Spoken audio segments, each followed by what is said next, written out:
கரூர்லயே தரமான சம்பவம் நடந்திருக்கு. என்னன்னு கேக்குறீங்களா? கரூர்ல ஒரு தரமான சம்பவம் நடந்திருக்கு. என்னன்னு கேக்குறீங்க? கரூர்ல ஒரு தரமான சம்பவம் நடந்திருக்கு. அது என்னன்னு கேக்குறீங்க? யாரு இவங்க கிட்ட என்ன தரமான சம்பவம்னு கேட்கல, இவங்களதான் அவங்க சொல்லிட்டு இருக்காங்க. சரி, இது என்னடா தரமான சம்பவம்னு பார்த்தோம்னா, 2 நாளைக்கு முன்னாடி கரூர்ல திமுகவின் முப்பெரும் விழா அப்படின்னு சொல்லி ஒரு முக்காடு விழா நடத்தினாங்க இல்லையா? மாபெரும் மாநாடுன்னு சொல்லி காலி சார்களினுடைய மாநாடு நடத்தினாங்க இல்லையா? அந்த மாநாடு தோல்வி அப்படிங்கிறது மூளைக்கு மூலம் தமிழ்நாடு முழுக்க போய் சேர்ந்துருச்சு. என்னையா இது, ஆட்சி வேற முடிவடைய போது, தேர்தல் கிட்ட நெருங்குது, திமுகவினுடைய முப்பெரும் விழா இப்படி இழுத்து மூடக்கூடிய விழாவா மாறிடுச்சேன்னு சொல்லி மக்கள் மத்தியில ஒரு டாக் வந்துருச்சு. இப்போ அந்த டேமேஜை கண்ட்ரோல் பண்ணணும் இல்லையா? ஒரு டேமேஜ் கண்ட்ரோல் ஈவெண்டா பார்த்தீங்கன்னா இப்போ திமுக மிகப்பெரிய கேம்பெயின் பண்ணிட்டு இருக்காங்க. காசை தண்ணியா செலவழிச்சு இன்ஸ்டாகிராம் இன்ஃப்ளூயன்சர்ஸ் கிட்ட இந்த மாதிரி ஒரு வீடியோ போடுங்கன்னு சொல்லி ஒரே ஸ்கிரிப்ட் 50 பேர் பேசுறாங்க. 50 பேர் இதை பேசுறாங்க. இந்த மாதிரி உங்களுக்கு கரூர்ல தரமான சம்பவம் என்னன்னு தெரியுமா? சரி, என்னடா சொல்லுங்கன்னு சொன்னா 1 லட்சம் சேர் உள்ள போட்டிருக்காங்க.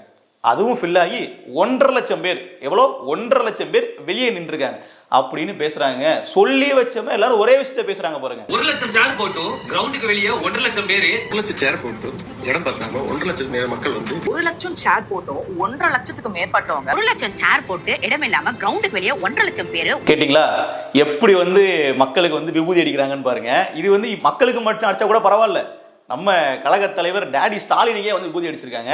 ஸ்டாலினுக்கு இன்னைக்கு இல்லை, அன்னைக்கு அந்த 30 மணி நடக்கும் போதே அடிச்சிருக்காங்க. அவர் என்ன பண்றாரு, மேடையில் ஏறி பேசுறாரு. உங்களுடைய கூட்டத்தை பார்க்கும் பொழுது எனக்கு இது பொதுக்கூட்டமா இல்லை மாநாடா என்று தெரியவில்லைன்னு பேசுறாருங்க. அது மாநாடுன்னு சொல்லி கூட்டம் என்னடா ஒரு பொதுக்கூட்டம் அளவுக்கு கூட ஆள் இல்லையேன்னு பேச வேண்டிய இடத்துல ஸ்டாலின் அவர்கள் இப்படி பேசுறாரு. சரி, இது என்னடா கதைன்னு சொல்லி கேட்டோம்னா, நம்ம ஏற்கனவே பல வீடியோக்கள்ல பார்த்துருக்கோம். நம்ம ஐயா ஸ்டாலின் அவர்களுக்கு என்ன ஸ்கிரிப்ட் என்ன கண்டென்ட் அதெல்லாம் தெரியாது. நான் எழுதி கொடுக்கறத பேசுவேன், அவ்வளவுதான் பாத்துக்கங்க அப்படிங்கிற மாதிரி பேசுறாரு. பொதுக்கூட்டம்னு சொல்லிட்டு மாபெரும் எழுச்சி மாநாட்டையே இங்க ஏற்பாடு செஞ்சிருக்கிறார். கழக வரலாற்றிலே இப்படி ஒரு பிரம்மாண்டமான முப்பெரு விழா நடந்திருக்காது. இப்ப ஸ்டாலின் பேசிட்டாரு இல்லையா, இதை உண்மையாக்கிடுவோம். இவ்வளவு பேர் வந்தாங்க அப்படிங்கிறத நம்ம போட்டோவெல்லாம் போட்டோஷாப் பண்ணியாவது நம்ம மக்களை நம்ப வச்சுக்கணும்னு சொல்லி பண்ணிட்டு இருக்காங்க. உண்மையாவே போட்டோஷாப் பண்ணியிருக்காங்க, பொய் சொல்லலை. திமுக ஐடி விங்ல அவங்க ஒரு போட்டோ வெளியிட்டிருக்காங்க. நம்ம எல்லாமே அந்த வீடியோ லைவா பார்த்தோம். அந்த ஈவெண்ட்டை லைவா பார்த்தவங்களுக்கு முப்பெரும் விழா எப்படி முக்காடு விழாவா மாறிச்சு அப்படிங்கிறது நமக்கு தெரியும். நம்ம பார்த்துருப்போம், சேர்கள் பாதிக்கு மேலே காலியாக இருந்துச்சு, ஒரு பக்கம் மட்டும்தான் ஆட்கள் இருந்தாங்க நம்ம பார்த்துருப்போம். இன்னொன்று ஸ்டாலின் அவர்கள் பேசும்போதே எந்திரிச்சு போன வீடியோக்கெல்லாம் நம்ம பார்த்துருப்போம்.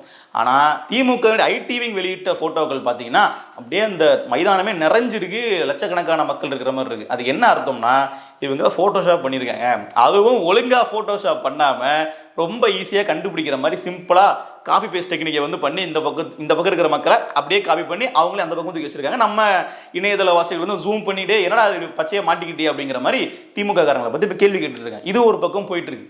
சரி, இதெல்லாம் நம்ம டேமேஜை கண்ட்ரோல் பண்ணுன்றதுக்காக தான் நான் முதலே சொன்னேன் இல்லையா, இந்த இன்ஸ்டாகிராம் இன்ஃப்ளூயன்சர்ஸ் உள்ள இறக்குனாங்க. அதுல என்ன சிக்கல்னா, ஒரு நபர்லாம் ஒரு பெண்மணிலாம் பார்த்தீங்கன்னா வெளிப்படையா போட்டாங்க, ஜஸ்ட் ஃபார் ப்ரமோஷனுங்க அப்படின்னு கீழே ஹேஷ்டேக் கூட போட்டிருக்காங்க. எவ்வளோ ஒரு நேர்மை பார்த்தீங்களா? அதாவது அவர்களே போயிட்டு சம்பவத்தை பார்த்த மாதிரி ஒரு பதிவு, ஆனால் அதுக்கு கீழே ஜஸ்ட் ஃபார் ப்ரமோஷன் அப்படின்னு ஒரு ஹேஷ்டேக். முடிஞ்சு போச்சு. சரி, ஏதோ ஒரு பிழையா வந்திருக்கும், எழுத்து பிழையா வந்திருக்கும் நீங்க நினைச்சீங்கன்னா அதான் இல்லை. இன்னொரு நபர் திருந்திட்டார், மனம் திருந்திட்டார், மனம் வருந்தி விட்டார்னு சொல்லலாம். என்னன்னா, நான் தெரியாம ப்ரமோஷன் போட்டேங்க, திமுகலேருந்து எனக்கு காசு கொடுக்குறேன்னு சொன்னாங்க, நான் அதுக்காக வீடியோ போட்டேன். இந்த வீடியோ போட்ட உடனே என் ஃபாலோவர்ஸ்லாம் என்ன கழுவி ஊற்றி அன்ஃபாலோ பண்ண ஆரம்பிச்சிட்டீங்க, என்ன மன்னிச்சுக்குங்க அப்படின்னு வெளிப்படையா சொல்லிட்டாருங்க. டிஎம்கேக்காக ஒரு வீடியோ போட்டிருந்தேன். கரூர்ல நடந்த ஒரு முப்பெரும் விழாக்காக ஒரு வீடியோ போட்டிருந்தேன். ஆக்சுவலா இந்த அந்த கரூர்ல நடந்த விஷயத்த ரீச் பண்ணணும்ன்றதுக்காக அவங்க எனக்கு பே பண்ணாங்க. அதனாலதான் நான் அந்த வீடியோ போட்டேன். நம்ம ஃபாலோவர்ஸ்க்குலாம் அது கனெக்ட் ஆகல போல. நிறைய பேர் அன்ஃபாலோ பண்றேன் அப்படின்னு கமெண்ட் போட்டிருந்தாங்க. உங்களை மீறி நான் காசுக்காக இங்க எந்த விஷயத்தையும் நான் பண்ண போறது கிடையாது. நீங்க டைரக்டா எனக்கு மெசேஜ் போட்டிருந்தாவே நான் அந்த வீடியோ டெலீட் பண்ணிருப்பேன். இப்ப அந்த வீடியோ நான் டெலீட் பண்ணிட்டு அவங்கள்ட்ட நான் பே வேணாம்னு சொல்லிட்டேன். பாத்தீங்களா பவள விழா கண்ட நம்ம கழகத்தினுடைய நிலைமை இன்னைக்கு. இதெல்லாம் ஏன் இவ்வளவு பெரிய சிக்கலா இவர்கள் பாக்குறாங்கன்னு பாத்தீங்கன்னா, நம்ம கடந்த வீடியோக்குள்ளே பேசியிருப்போம். தேர்தல் நெருக்கமான சூழல்ல இது மாதிரி ஒரு மிகப்பெரிய விழாவை பிரம்மாண்டமா காட்டி மக்கள் மத்தியில நாங்களும் ஒரு பெரிய ஆளுதான்னு திமுக காட்டணும்னு நினைச்சு அது இந்த அளவுக்கு காலவாரி விட்டது அவர்களால் தாங்கிக் கொள்ளவே முடியவில்லை. எதுவும் செந்தில் பாலாஜி அவர்களினுடைய இன்ஃப்ளூயன்ஸ்ல அவருடைய ஏற்பாட்டிலே இந்த நடந்த போதும் கூட ஆள் வரல அப்படிங்கிறது அவர்களால் ஏற்றுக்கொள்ளவே முடியல. அதனால ஆள் வரலையா, அந்த மாதிரி ஒரு கேம்பெயின் பண்ணிடுவோம், அந்த மாதிரி மக்களை நம்ப வச்சிருவோம்னு சொல்லிட்டு இன்னைக்கு புது யுகம் அப்படிங்கிறதுனால இன்ஸ்டாகிராம் மூலமா உள்ள வந்திருக்காங்க. பட் அதையும் நம்ம எடுத்து போட்டு விளாவரியா இப்போ பார்த்துட்டோம். இது ஒரு பக்கம். இன்னொரு பக்கம் என்னன்னா, திமுகவினுடைய ஒரு மகளிர் அணி அமைப்பாளர், கன்னியாகுமரி சேர்ந்த திமுக பொறுப்பாளர் நாஞ்சில் சிபி அப்படிங்கிற நபர் ஒருத்தங்க அங்கிருந்தே ஒரு வீடியோ போட்டாங்க முப்பெரும் விழால இருந்து. இதுதான்டா திமுக, இதான் எங்க திமுக, பாத்தியா ஒரு சேர் கூட உடையல, யாருமே சேரை தூக்கிட்டு ஓடல, பாத்தியா கம்பி இதெல்லாம் கிரீஸ் தடவல, எப்படி இருக்கு பாத்தியா அப்படின்னு வீடியோ போட்டாங்க.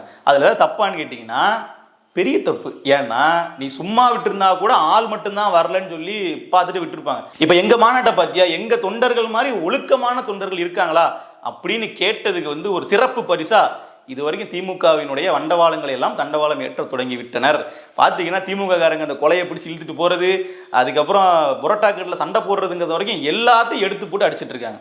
இங்க பாருங்களேன், சுத்தி ஒரே ஒரு சேர் கூட உடையல, ஒரே ஒரு சேர் கூட உடையல, எந்த கம்பிலையும் கிரீஸ் தடவல, எந்த குண்டர்களும் தொண்டர்களை தூக்கி எறியல. இதுதான் திராவிட முன்னேற்ற கழகம்ங்கிறது. இந்திய அரசியல் வரலாற்றிலேயே திராவிட முன்னேற்ற கழகத்தில் இருக்கும் தொண்டரை மாதிரி ஒரு ஒழுக்கமான ஒரு தொண்டரை நீங்க பார்த்திருக்கவே முடியாது.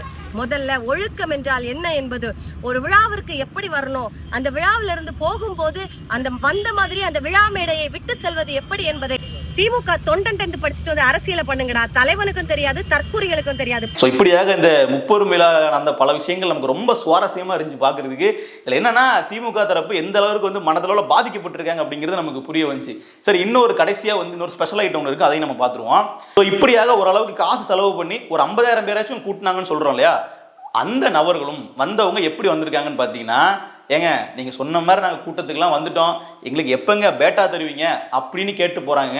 இப்போ நீங்களே அதையும் பாருங்க. நாங்கள் முப்பெரும் விழாவில் கலந்து கொண்டு டீ வடை சாப்பிட்டோம், பிரியாணி சாப்பிட்டோம், முதலமைச்சரையும் பார்த்துட்டோம், உதயநிதி ஸ்டாலினையும் பார்த்துட்டோம், பெரியசாமியும் பார்த்துட்டோம், சக்கரபாணியும் பார்த்தாச்சு, செந்தில் பாலாஜியும் பார்த்தாச்சு.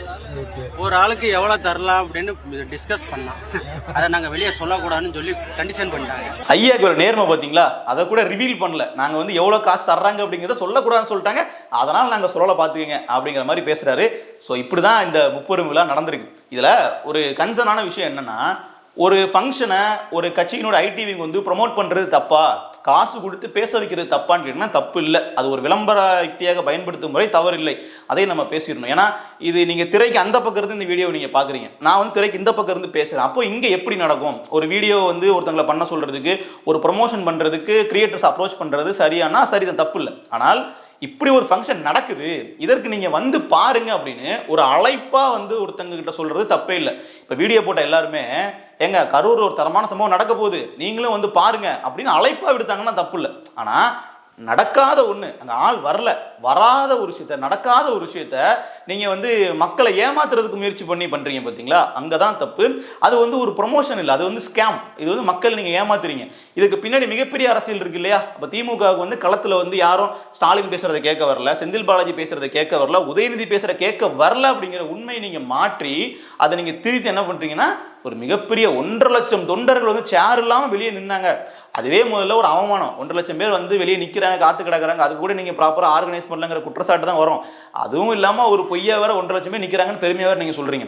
ஸோ அது ஒரு தவறான ஒன்று. அது ஒட்டுமொத்த மக்களையும் பாத்தீங்கன்னா திமுகவுக்கு தனித்த பெரும் ஆதரவு இருக்கு அப்படிங்கிற ஒரு உருட்டுக்கு உதவி செய்யும் விதம் அப்படிங்கிறதுனால தான் இவ்வளோ அடி விழுது. அது தவறான ஒன்று. அதனால இதுக்கப்புறம் திமுக இது மாதிரியான ஸ்ட்ராட்டஜி எல்லாம் பண்ண மாட்டாங்கன்னு நினைக்கிறேன். ஸ்டாலினுக்கு விபதி அடிச்சது போதாதுன்னு சொல்லிட்டு தமிழக மக்களுக்கும் அடிக்கலான்னு பார்த்தாங்க. ஆனா அது இப்போ எடுபடலை அப்படிங்கிறதான் உண்மை. நன்றி.